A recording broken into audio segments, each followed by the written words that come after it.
এবার শুনবো চাকরি বাতিল নিয়ে কি বললেন। এত বড় শিক্ষা দুর্নীতি করেছে তৃণমূল, 26,000 পরিবারের রুজি রুটি বন্ধ হয়ে গেছে। ঋণ নিয়ে তৃণমূল নেতাদের টাকা দিয়েছিল, গরিব ভাই বোনদের ওপর এখন ঋণের বোঝা হয়ে গেছে। মালদা থেকে আর কি বললেন শুনুন। उन्होंने इतना बड़ा शिक्षा घोटाला किया,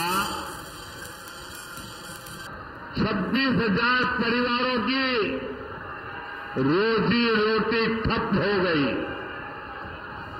और कर्ज लेकर के पैसे ला करके जो टीएमसी वालों को दिए थे वो बोझ भी इन हमारे गरीब बंधु बहन के सर पे मर गया।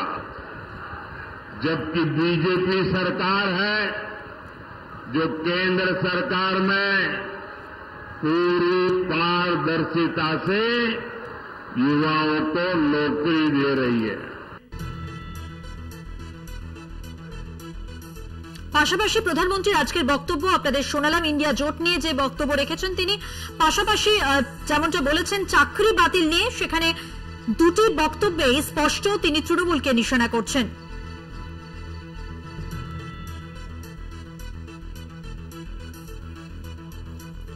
তৃণমূল মুখপাত্র অরূপ চক্রবর্তী এই মুহূর্তে আমাদের সঙ্গে টেলিফোন লাইনে রয়েছেন। অরূপবাবু, ইন্ডিয়া জোট নিয়ে আজকে নরেন্দ্র মোদী তিনি যা বলেছেন এবং পাশাপাশি চাকরি বাতিল নিয়ে তার যা বক্তব্য, কি বলবেন প্রতিক্রিয়ায়? দেখুন, মাননীয় নরেন্দ্র মোদী আমাদের দেশের প্রধানমন্ত্রী। আগামী 1.5 মাসের জন্য উনি প্রধানমন্ত্রী আছেন। 1.5 মাস পরে উনি আর প্রধানমন্ত্রী থাকবেন না। কারণ বিজেপি এবং আরএসএস এর নিজস্ব সমীক্ষা রিপোর্ট বলছে প্রথম দফার ভোটে ভরাডুবি হয়েছে। দ্বিতীয় দফার ভোটে কেরালের 20টা আসনে 20টাতেই হারবে। তামিলনাড়ুর 14টা আসনে আজকে ভোট হচ্ছে, সবকটাতে হারবে। বিহারে এবার ওরা আসন খোয়াবে, বাংলায় ওরা উত্তরবঙ্গে আসন খোয়াবে। স্বাভাবিকভাবে আতঙ্কিত ইন্ডিয়া জোটের নামে, এবং মোদীজি নিজেও বুঝতে পারছেন যে এবার সরকার তৈরি করবে ইন্ডিয়া জোট ভোটের পরে। খুব স্বাভাবিকভাবেই প্রত্যাশিতভাবে তার হতাশার বহিঃপ্রকাশ এই আক্রমণ। কিন্তু উনি একটা অদ্ভুত কথা বলেছেন, ওনারা না। অরূপবাবু, আপনাকে বিরত করে একটা কথা বলে রাখি, কিছুদিন আগে রাজস্থানে সংখ্যালঘুদের নিয়ে যে মন্তব্য করেন প্রধানমন্ত্রী, বিরোধীরা নির্বাচন কমিশনের নালিশ করে, আজকে যে মন্তব্য করলেন তারই কি প্রতিধ্বনি শোনা গেল? কি মনে করছেন আপনারা? সংখ্যালঘুদের নিয়ে মন্তব্য নরেন্দ্র মোদী প্রথম নয়। এর আগেও আপনার মনে থাকবে গুজরাট দাঙ্গার সময় মোদীজি একই কথা বলেছিলেন। যখন বলা হয়েছিল যে গুজরাট দাঙ্গার জন্য আপনি কি অনুতপ্ত, তখন উনি বলেছিলেন যে अगर आपके गाड़ी के नीचे कुत्ते का बच्चा भी आ जाता है तभी तो आपको दुख होगा ना। মানে সংখ্যালঘুদের কুকুরের বাচ্চার সাথে কার্যত তুলনা করেছিলেন নরেন্দ্র মোদী। তো নরেন্দ্র মোদীর কাছে এটাই বিজেপির রাজনীতি, এটাই ওদের চেনা ছকের রাজনীতি। ওরা জানে যে ডেভেলপমেন্টের এজেন্ডায় মানুষ ওদের ভোট দেবে না, কারণ ওরা ডেভেলপমেন্ট কিছু করেনি দেশে। ওরা সেটা বুঝতে পেরেছে বলেই আজকে আবার পুরোনো ধর্মের কাছে ফিরে যাচ্ছে। আজকে ইন্টারেস্টিংলি যেটা বলেছে, ওনারা নাকি ক্ষমতায় এসে আদিবাসী মহিলাদের জন্য উন্নয়নের জন্য বিল আনবেন। মণিপুরের সেই মায়েরা এখন কাঁদছে। মণিপুরের সেই মায়েরা জিজ্ঞাসা করছে যে আমরা আদিবাসী মহিলা, আমাদেরকে ধর্ষণ করার পর নগ্ন করে প্রকাশ্য রাস্তায় মিছিল করানো হয়েছিল, কার্যত প্যারেড করা হয়েছিল গণধর্ষণের পর। মোদীকে আজ অব্দি মণিপুর যেতে পারেনি। অরূপবাবু, আরো একটা বিষয়, চাকরি বাতিল নিয়ে আজকে প্রধানমন্ত্রী যা বলেছেন, 26,000 পরিবারের রুজি শেষ হয়ে গিয়েছে রাজ্যে, তার অভিযোগ। চাকরি বাতিলের অন্যতম কর্ণধার যিনি, আসলে দেখা গেছে ওএমআরসিতে যে গন্ডগোলের অভিযোগ উঠছে সেটাও মাত্র 5,000 লোকের ওএমআর এর বাতিলের অভিযোগ উঠছে। তার জন্য 26,000-এর চাকরি বাতিল করে দিয়েছেন। এবং এইটা নরেন্দ্র মোদীর প্রিয় মানুষ, যাকে উনি লোকসভার প্রার্থী করেছেন, অভিজিৎ গাঙ্গুলি, তার হাত ধরে এটা সূত্রপাত ঘটেছিল। আজকে বিজেপির নেতারা রায় বেরোনোর আগে বলে দিচ্ছেন যে কবে বোমা ফাটবে। বিজেপির বাঁকুড়ার ওন্দার বিধায়ক বলে দিচ্ছেন 30 তারিখ আবার 59,000 চাকরি বাতিল হবে। মানে বিচারপতিরা কি রায় দেবে এটা বিজেপি পার্টি অফিস থেকে অ্যানাউন্স হয়ে যাচ্ছে। মানে বিচার ব্যবস্থাকে কোন জায়গায় না দিয়েছেন, এই রায় তো সুপ্রিম কোর্টে যাওয়া মতো চ্যালেঞ্জ হবে এবং এটা খারিজ হয়ে যাবে, স্থির হয়ে যাবে।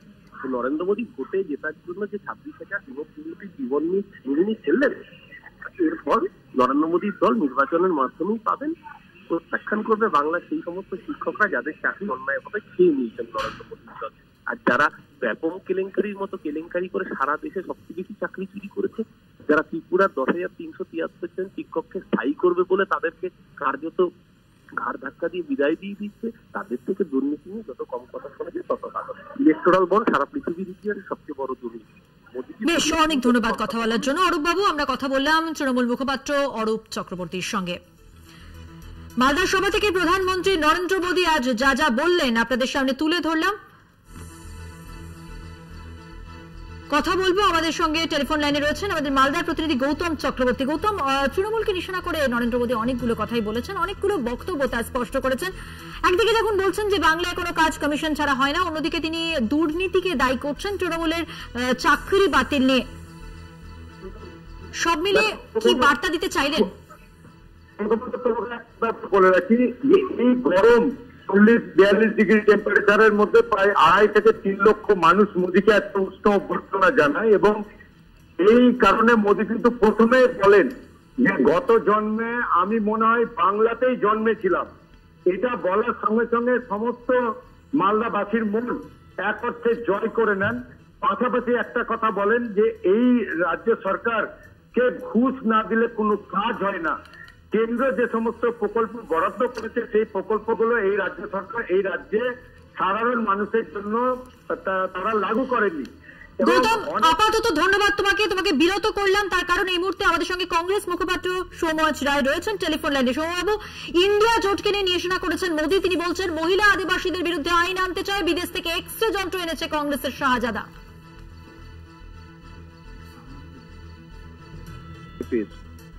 তাই ইন্ডিয়া জোটের ভূত ওনাকে তাড়া করে বেড়াচ্ছে, যেখানেই যাচ্ছেন ইন্ডিয়া জোটের ভয়কে দেখতে পাচ্ছে। তো হারবে বলেই করছেন, কংগ্রেসের ম্যানিফেস্টো থেকে ঘাবড়ে গেছেন, তাই এইসব কথা কংগ্রেস ম্যানিফেস্টো থেকে তথ্য তুলে তুলে বলছেন। নিজেদের ম্যানিফেস্টো 10 বছরে মানুষকে দিয়েছেন রুটি রুজি রোজগার তো কিছু দেননি, যেগুলো প্রতিশ্রুতি দিয়েছেন সবটাই জুমলা বেরিয়েছে। তা এখন উদরপিণ্ডি বুদর গাড়ি চড়ানোর মতো পরিস্থিতি ছাড়া আর কিছু নেই। আদিবাসীদের উপরে যদি ওনার এতই দরদ থাকে, তাহলে বলুন না যে ভারতবর্ষের আপনি একটা ভব্য মন্দির তৈরি করলেন, সেখানে রাষ্ট্রপতিকে উদ্বোধনে ডাকলেন না। ভারতবর্ষের পার্লামেন্ট ভবন উদ্বোধন হলো, সেখানে রাষ্ট্রপতিকে আমন্ত্রণ জানিয়েছিলেন। ফলে ভারতবর্ষের রাষ্ট্রপতি মহিলা, আদিবাসী মহিলা, তাকে এবং সমগ্র আদিবাসীদের সম্বন্ধে কি ধারণা পোষণ করে বিজেপি এবং রাষ্ট্রীয় স্বয়ংসেবক সংঘ, সেটা আমাদের খুব ভালো জানা আছে। এইসব কথাবার্তা না বলে উনি বরঞ্চ 10 বছরে মানুষকে কি কি দিয়েছেন আর দিতে পারেননি, মানুষের কাছে ক্ষমা চান। অনেক ধন্যবাদ কথা বলার জন্য। কথা বললাম কংগ্রেস নেতা সৌম্য রায়ের সঙ্গে।